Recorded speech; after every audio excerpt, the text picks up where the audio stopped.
भजन में मिल जाएगा। राम जी कहेंगे देखो ये बेटा हमारी भजन कर रहा था, सो रहे आप बिस्तरे पर और भजन में नाम जुड़ गया, ऐसा काम करिए। आज आपके इस काली माता के मंदिर के प्रांगण में कौन ऐसे देवता है जो नहीं आए हैं? सब देवता है, कोई बाकी नहीं है। जहां पर देखिए प्रत्यक्ष दिखाता हूं आज देवताओं को, जहां पर 3 नदी मिल जाती हैं वहां क्या होता है? त्रिवेणी। और उसके बाद में नाम पड़ गया संगम। 3 नदी गंगा यमुना सरस्वती, 3 नदी मिल गई, वहां पर हो गया संगम। और यहाँ पर कई नदी मिली हैं, वो नदी कौन है? कई गोत्र के व्यक्ति यहाँ बैठे हैं। किसी का गर्ग गोत्र है, किसी का सांडिल्य गोत्र है, किसी का भरद्वाज गोत्र है, किसी का कश्यप गोत्र है। और 3 गोत्र की बात मत करें, अनेक गोत्र यहाँ बैठे हैं। तो ये सब नदियां हैं, ये सब एक में मिल गए तो संगम नहीं महासंगम है। मेरे इस माँ के मंदिर में, मेरे मंदिर में देवों का विश्राम है, मेरे मंदिर में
देवता का यहाँ विश्राम और आगमन है।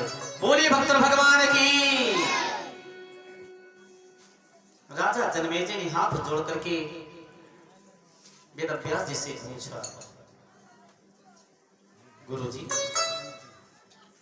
एक बार प्रसंग के मध्य में आपने एक भैंसा का नाम लिया था, महिषासुर। तो हम आपसे हाथ जोड़ करके विनती करते हैं कि महिषासुरस्य पुत्रोऽसौ कथं जातो महाबली,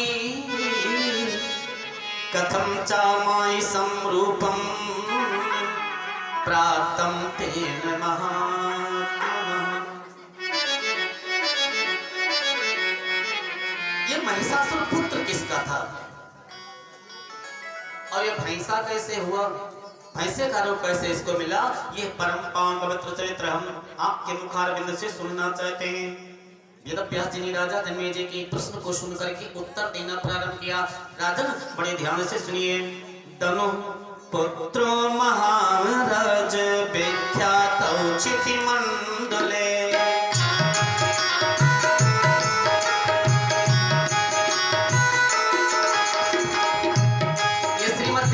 महापुराण का मंत्र है। दनु पुत्रो महाराज विख्यातौ चिति मंडले, रंभश्चैव करंभश्च, रंभश्चैव करंभश्च, द्वावस्तं दानवोत्तमौ दनु पुत्रो महाराज।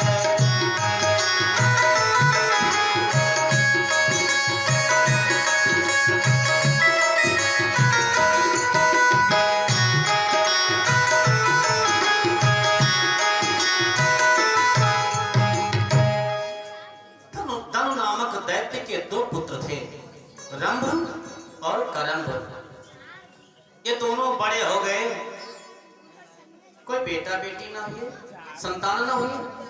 और जब इनकी संतान ना हुई तो बड़ी चिंता करने लगे, हाँ मेरे कोई पुत्र नहीं है। पुंनाम नरकम तस्मा त्रायते ते पुत्र, पुत्र पैदा हो जाए तो पुंग नाम नर्क से मुक्ति मिल जाती है। मेरे बेटे नहीं है। एक बार इसने सुना दोनों भाइयों ने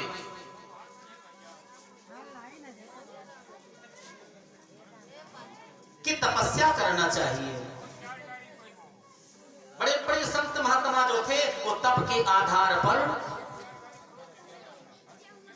और बड़े बड़े दैत्य तप के आधार पर तपस्या करके वरदान प्राप्त करके और अपना कार्य करते थे। हम पुत्र प्राप्ति के लिए क्यों ना तपस्या करूं?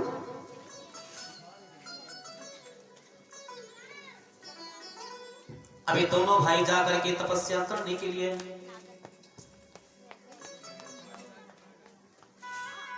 ताव पुत्रो महाराजं पुत्रार्थं देवो तस्तपः बहून् वर्षाणां कामं पुण्ये पंचनदे जले। रंभ नामक दैत्य पंचनदा में जहां 5 नदी चारों ओर से आकर के एक में मिली थी, उसी स्थान पर जाकर के डुबकी लगाए तप करने लगा। ये पंचनदा है कहां? यूपी और एमपी के बॉर्डर पर चंबल घाटी है, ठीक उसी के कुछ दूर पर, यानी अपने यूपी में ही है ये पंचनदा। हम गए हैं वहां। उस पंचनदा में डुबकी लगा करके तप करने लगा। और कर्म रसाल वट यानी बरगद, रसाल वृक्ष यानी वट वृक्ष के नीचे पंचाग्नि चारों तरफ से अग्नि जला करके और ये अपने शरीर की मांस को काट काट करके आहुति देने लगा। देवराज इंद्र ने सोचा एक दैत्य तपस्या करे तब तो बहुत गड़बड़, तो दोनों भैया तपस्या में लगे हैं। ग्राह का रूप धारण करके देवराज इंद्र आए और रंभ के पैर को पकड़ करके पटक दिए। सो गोविंदाय नमो नमः।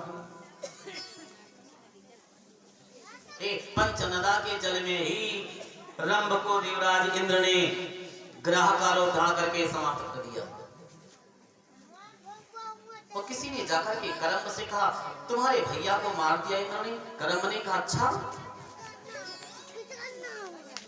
मैं तो अपने शरीर के मांस के टुकड़ों को काट काट करके आहुति देता हूं, फिर ये अग्नि नहीं प्रसन्न हुआ। लो सुंदर सरोवर में जाकर के स्नान किया और बाएं हाथ से गीले केश को पकड़ करके और दाहिने हाथ से म्यान से तलवार निकाल करके गर्दन पर रख लिया।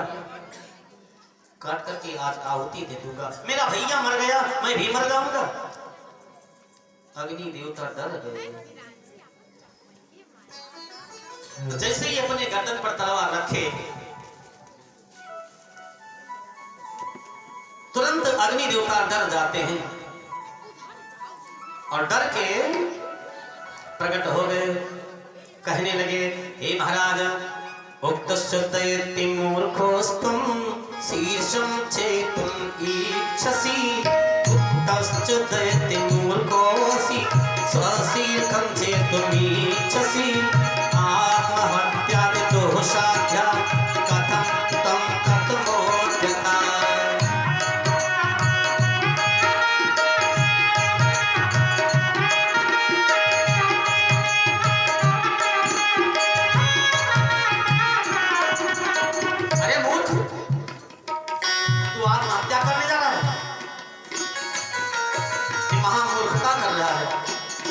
छोड़ देंगे इसको, मत मरिए।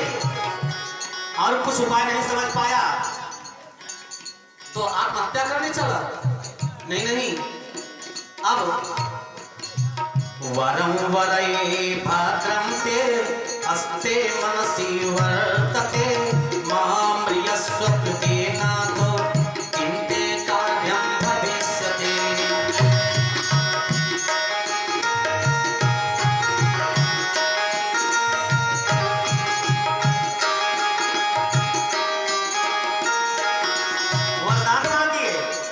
हम तुम्हारे तपस्या से प्रसन्न हैं, जो इच्छा उसे मांग लीजिए। केस को छोड़ दिया। तलवार को रख दिया। देखा अग्नि देवता सामने ही। प्रणाम। ए महाराज, आप मेरे ऊपर प्रसन्न हैं? हाँ। वरदान देने आए? हाँ। जो मांगूंगा दोगे? त्रिवाचा दीजिए। बोले जो मांगोगे दूंगा दूंगा दूंगा। ठीक महाराज।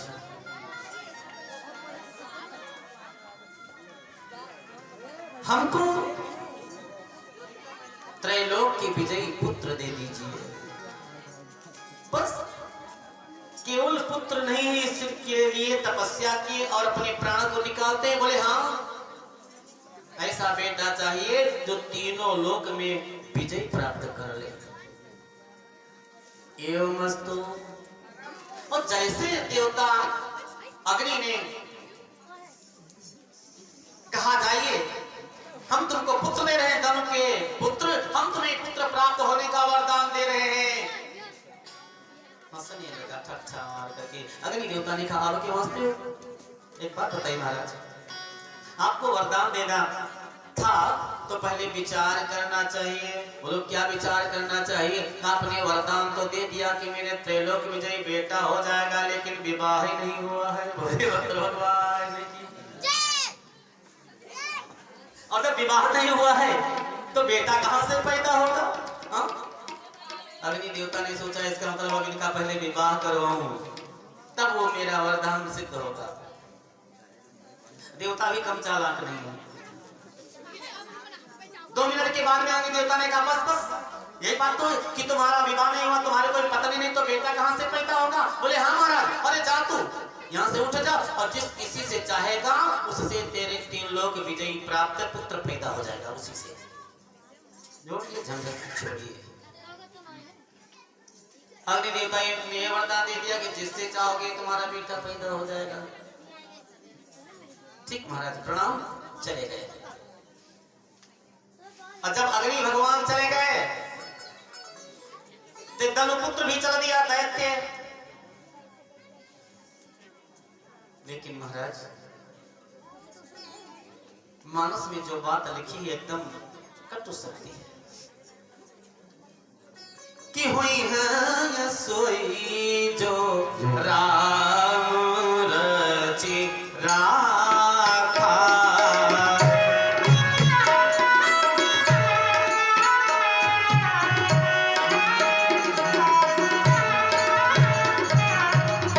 को करी बढ़ा वही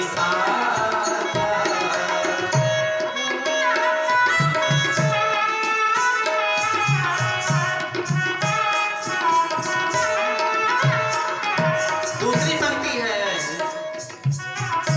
राम की न चाह आए सोई होई।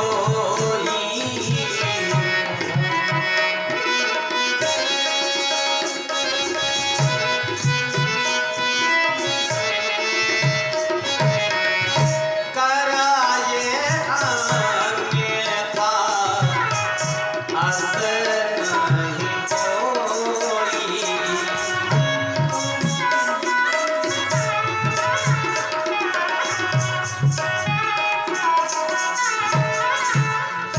राम जी जो चाहते हैं वही होता है।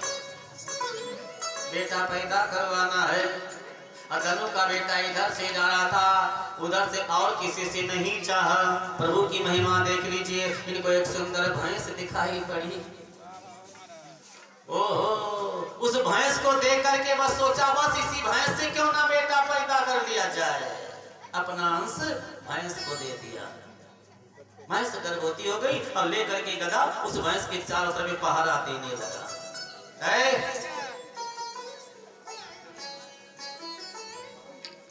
कर्म करते पहरा देने लगा। गला लेकर के कोई हमारे इस पत्नी पर आघात दूसरा न करे। प्रभु की इच्छा। एक दिन एक भैंसा आया, वो भी भैंसा इस भैंस को देख करके दौड़ा। कर्म ने कहा नहीं महाराज, ये मेरी पत्नी है, आप यहाँ से भाग जाइए। कमजोर नहीं था, अब अब दोनों में युद्ध होने लगा। युद्ध होते होते महाराज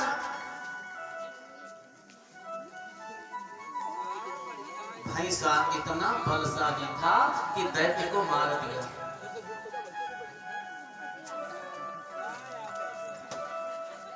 जब दैत्य को मार दिया उस भैंसे ने,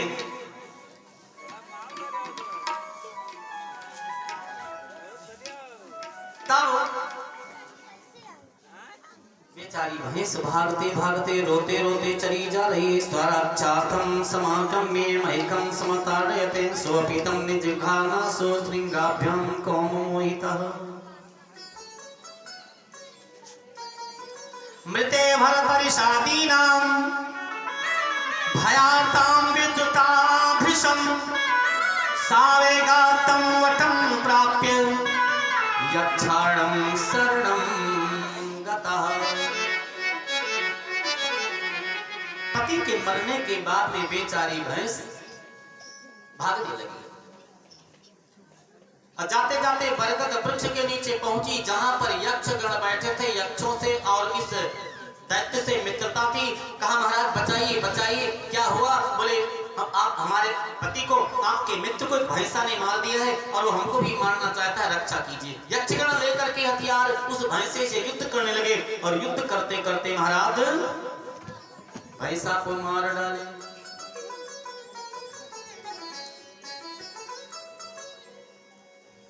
इधर भैंस ने कहा मेरे पति देवता मर गए हैं, उनकी अंत्येष्टि क्रिया करवा दीजिए। जब अंत्येष्टि क्रिया कराने के लिए कहा तो महाराज यक्षगण जाकर के दैत्य को लाए, चिता लगाए और आग लगवा दी। जब चिता जलने लगी तो भैंस ने कहा कि मैं पति के साथ सती हो जाऊंगी। विचार कीजिए, भैंस को लोग जानवर कहते हैं, वो जानवर आज कह रहा है कि पति के साथ मैं सती हो जाऊंगी। पति बिन सोनी मांग, पति नहीं तो कुछ नहीं। पति बिन सोनी मांग, पुत्र बिन गोदी सोना। खटकत है दिन रैन, दो बिन है दुख दूना।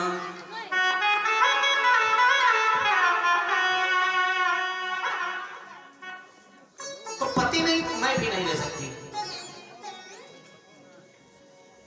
इसलिए भैंस ने कहा मैं पति के साथ सती हो जाऊंगी।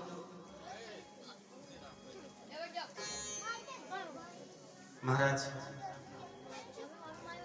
यहीं पर एक बात इन कमेटी के सदस्यों से कहना है। हम प्रथम दिन जब भगवान की कथा, मां की कथा प्रारंभ किए थे, हमने सबका सम्मान किया था। और देखते हैं समिति वाले कुछ आते ही नहीं हैं और कुछ आते हैं तो अपना सम्मान पत्र घर पर छोड़ करके चले जाते हैं।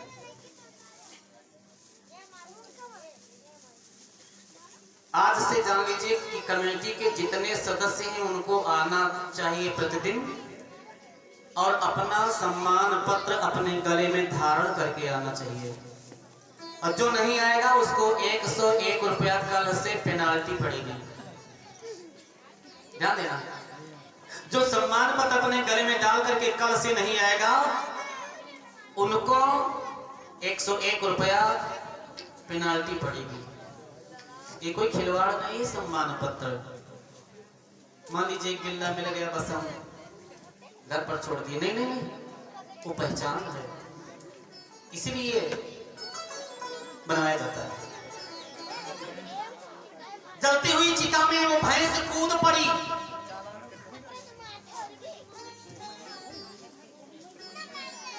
और जलने लगी। जैसे महाराज भैंस जलती है उसी समय देखा क्या, जलती हुई अग्नि से एक भैंसा प्रकट हो गया। यक्षु नहीं खाता तो गर्भवती है, मत जलिए। गर्भवती को पति के साथ सती नहीं होना चाहिए, लेकिन न मानी, जलती हुई चिता में कूद गई और जल गई। तो एक भैंसा उत्पन्न हुआ, वह अग्नि देवता के द्वारा दिया हो जो वरदान था, उस बेटे को वो नहीं जला सकते क्योंकि अग्नि देवता ही थे चिता में।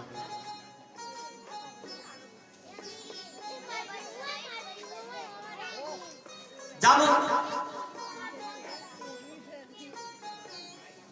भैंसा प्रकट हुआ तो अपने बेटे पर प्रेम करने के कारण से वो दैत्य भी एक दूसरा रूप धारण करके प्रकट हुआ और उनका नाम रक्तबीज पड़ा। रक्तबीज का मतलब क्या हुआ? एक बूंद रक्त जमीन पर पड़ जाए, उससे असंख्य दैत्य पैदा हो जाए, उसी की तरह ये भी ब्रह्मा जी ने इसको वरदान दिया था। तो रक्त बीज पैदा हुई और ये महिषासुर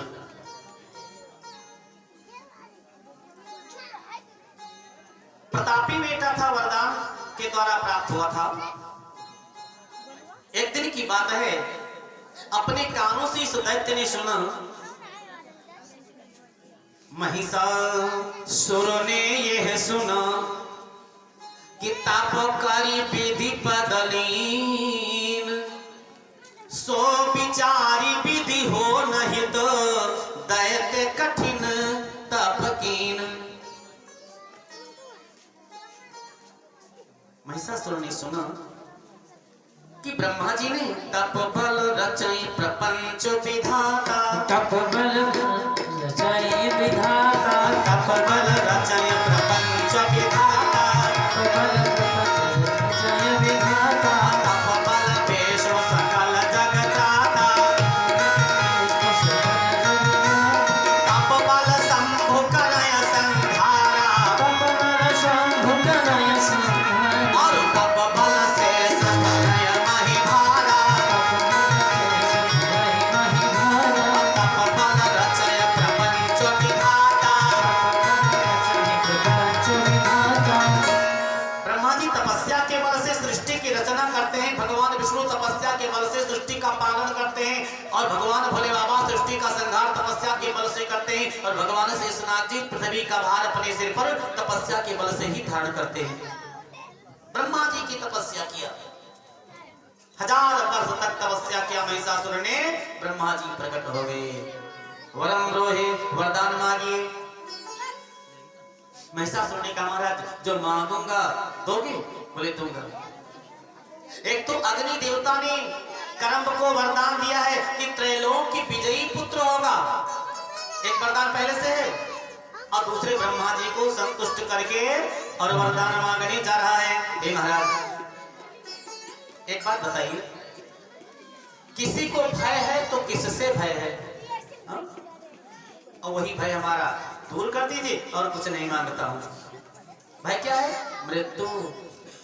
सबको ये भय है कि एक ना एक दिन हमको मर जाना है, तो यही भय दूर कर दीजिए कि मैं मरूंगा ही नहीं। अमृतम देव देव वांछामि दृढ़ प्रभो, यथा मृत्यु भयं न स्यात् तथा कुरु पितामह। मृत्यु का भय ही समाप्त कर दीजिए बस, और कुछ नहीं चाहिए। ब्रह्मा जी ने कहा, कितना चालाक है, मरना ही नहीं चाहता है। हा?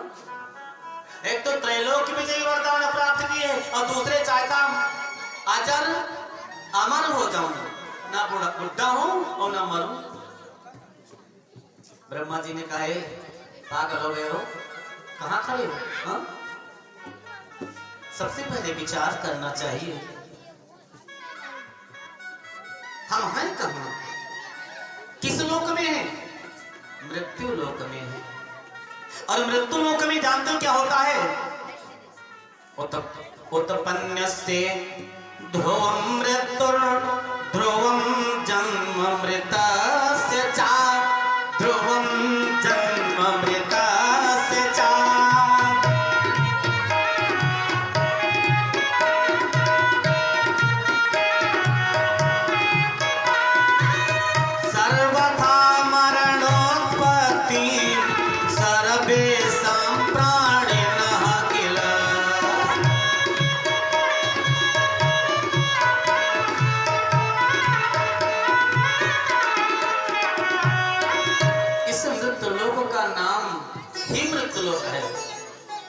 जो पैदा होगा वो मरेगा, जो मरेगा उसको माता के गुच्छी में जाना पड़ेगा, और जो माता जी के गुच्छी में आएंगे पुनः पैदा होंगे। पुनरपि जननम पुनरपि मरणम पुनरपि जननी जठरे शयनम।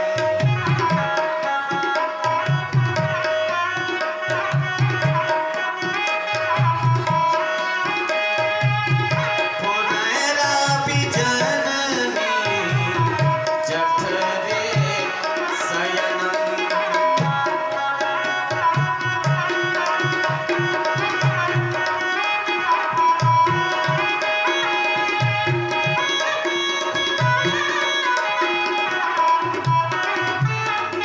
अरे पागल, मृत्यु लोक में जो पैदा हुआ मरेगा जरूर। कोई दूसरा वरदान मांग लीजिए। अच्छा महाराज, दूसरा वरदान मांगू? बोले हाँ। महिषासुर ने कहा, हे महाराज यही वरदान दीजिए। ना देवान मानुषां दैत्यान् मरणं मे पितामहः।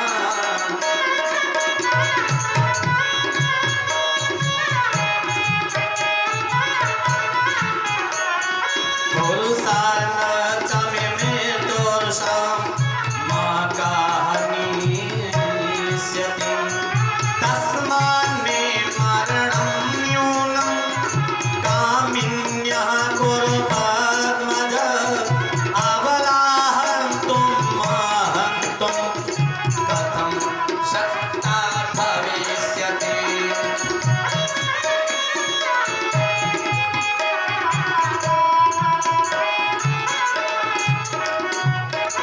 हे महाराज, यदि अमरत्व नहीं दे सकते हैं तो यही वरदान दीजिए। चाहे देवता हो, चाहे दैत्य हो, चाहे यक्ष हो, चाहे गंधर्व हो, चाहे मानव हो, पुरुष वर्ग जितने हैं उनके हाथों मेरी मृत्यु न हो। नारी चाहे जितना बलवान होगी फिर भी मैं उसको मार दूंगा।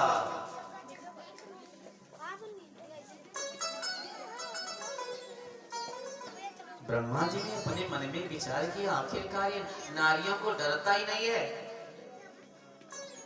अब पुरुषों से मरना नहीं चाहता है।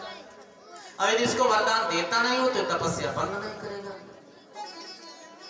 ब्रह्मा जी ने कहा, यो मस्तु, पुरुष वर्ग के हाथों नहीं मारे जाओगे, लेकिन अय दैत्य यदा कदापि दैत्येन्द्र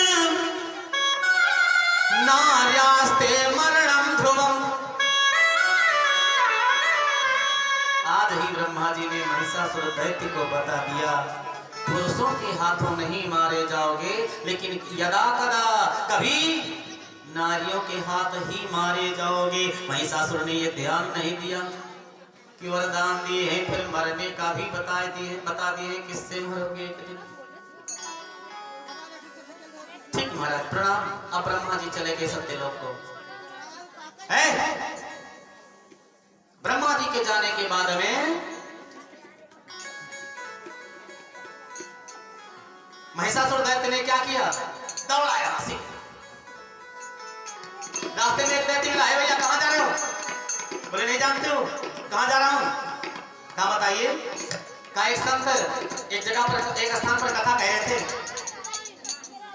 और मैं वहीं जा रहा हूँ। कहाँ? ये सुन करके कि गुरु बिन भाव नित्य तारायण कोई, गुरु बिन भाव नित्य तारायण कोई, गुरु बिन भाव नित्य तारायण कोई, गुरु बिन भाव नित्य तारायण कोई। जब बिरंची शंकर सब होई, जब बिरंची शंकर सब होई। तो मैं मंत्र लेने जा रहा हूँ गुरु जी के पास। अब दैत्यों को गुरु कौन है? शुक्राचार्य। शुक्राचार्य जी के पास जाकर के कहा, महाराज मंत्र दे दीजिए। मंत्र लेना सज्जनों इतना अनिवार्य है जितना भूख लगने पर भोजन और प्यास लगने पर पानी, इतना अनिवार्य है मंत्र लेना। बिना मंत्र के हे भैया, अब बिना मंत्र के मालूम पड़ा गोविंदाय नमो नमः होगे तो जानते हो क्या होगा। श्रीमद् भागवत महापुराण के टिप्पणी में लिखा है कि एक राजा साहब से उनकी पत्नी कहती थी, रानी जी हे महाराज मंत्र ले लीजिए। तो राजा साहब का है कार्तिक में लूंगा। अब कार्तिक आए नहीं, कुआर पूर्णिमा को विदेश चले जाए और कार्तिक पूर्णिमा को वापस आए। दुष्ट कहीं के ऐसे घूमते घूमते मंत्र नहीं लिया इसने। एक दिन ऐसा आया कि काले ने इनको खा लिया, मर गए।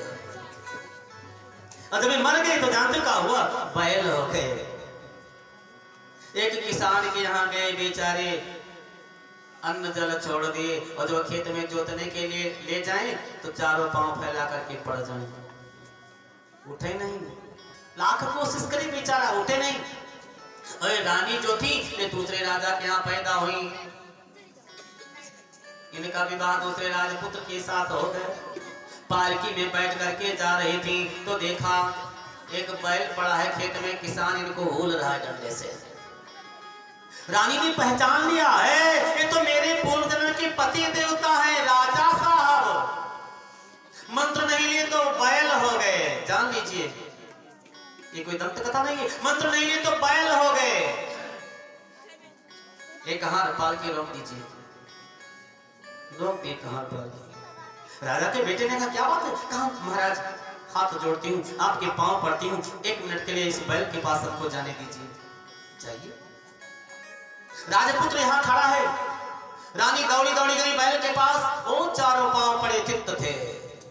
दाहिने कान को देखा ऊपर है और कान को पकड़ करके कान में मंत्र दे दिया रानी ने। ओ जल्दी से उठा और उठ करके लेकर हाल भागा। किसान ने सोचा महारानी जी आपने मंत्र क्या दे दिया इस बैल को, अभी तो रुकना ही नहीं मानता है। रानी जी ने मंत्र क्या दिया कान में कि तब तो रहव कार्तिक के आशा, अब काहे छाड़व ठाक परासा। मंत्र लेने को कहती थी तब कहते थे कार्तिक में लूंगा। अब बैल हो गए हो, मंत्र नहीं लिए बिना मंत्र के मर गए तो खाइए और खूब खेत जोतिए और मर जाओगे तब राजा होगे, तब तक मैं भी मर जाऊंगी और तुम्हारी पत्नी होगी। तो बिना मंत्र का प्रभाव ये होता है।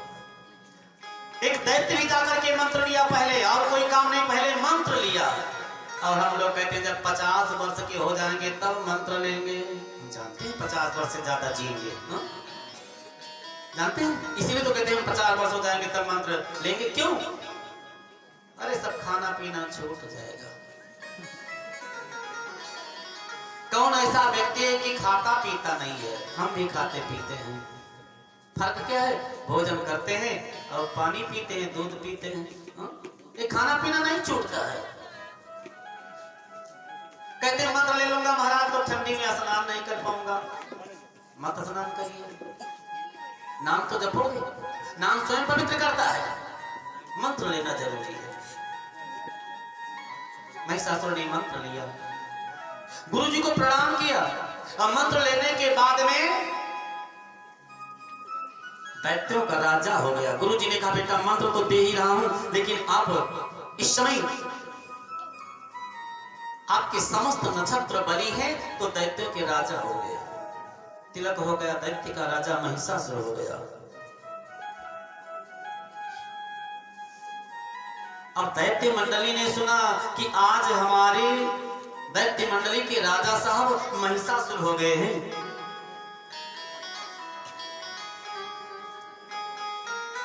तो तुरंत इनके पास दैत्य सब अपनी अपनी सेना लेकर के असिलोमा तथोदर को विडालाख्याश्च वास्कल त्रिनेत्रो अथ तथा काल बंधको बलदर पिता। असिलोमा, उदर्क, विडाल, बास्कल, दुर्धर, त्रिनेत्र, दुर्मुख, और कितने दैत्यों का नाम गिना। वो बड़े बड़े दैत्य अपनी अपनी सेना लेकर के आए और महिषासुर से मिल गए। महिषासुर ने कहा ओहो अब तो हमारी सेना बहुत बड़ी हो गई है।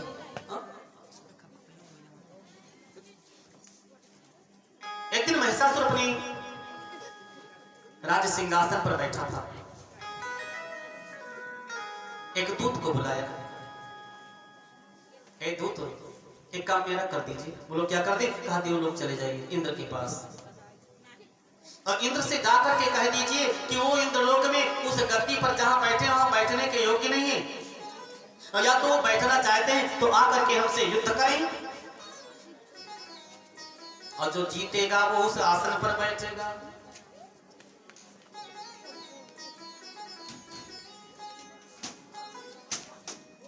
गच्छ वीर महाबाहो दूतम कुरु मे अनघ भूहि सक्रम दिवा गत्वा निशंकासुर सन्निधौ मंच स्वर्गं सहस्राक्षय तेष्ठं गच्छ माचिरं शिवां वा कुरुदेवेश महिकस्य महात्मनः।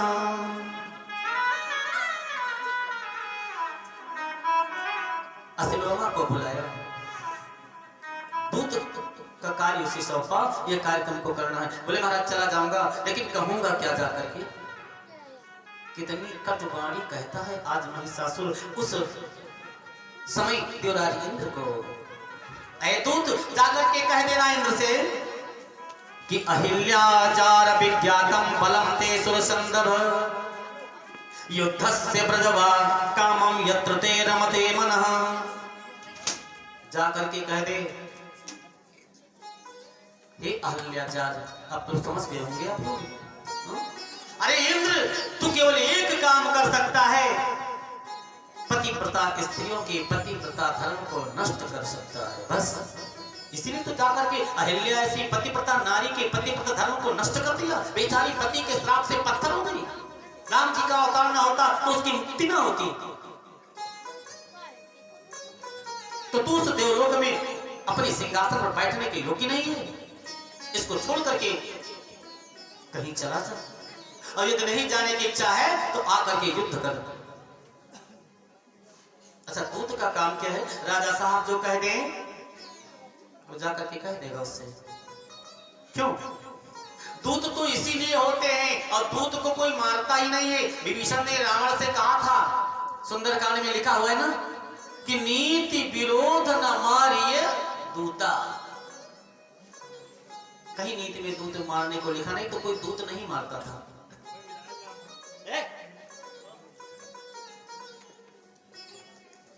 दूत को कोई मारता नहीं था। असिलोमा ने कहा जा रहा हूं, और चले गए असिलोमा देवलोक में। देवराज इंद्र बैठे थे सिंहासन पर अपने, और वहां पहुंच करके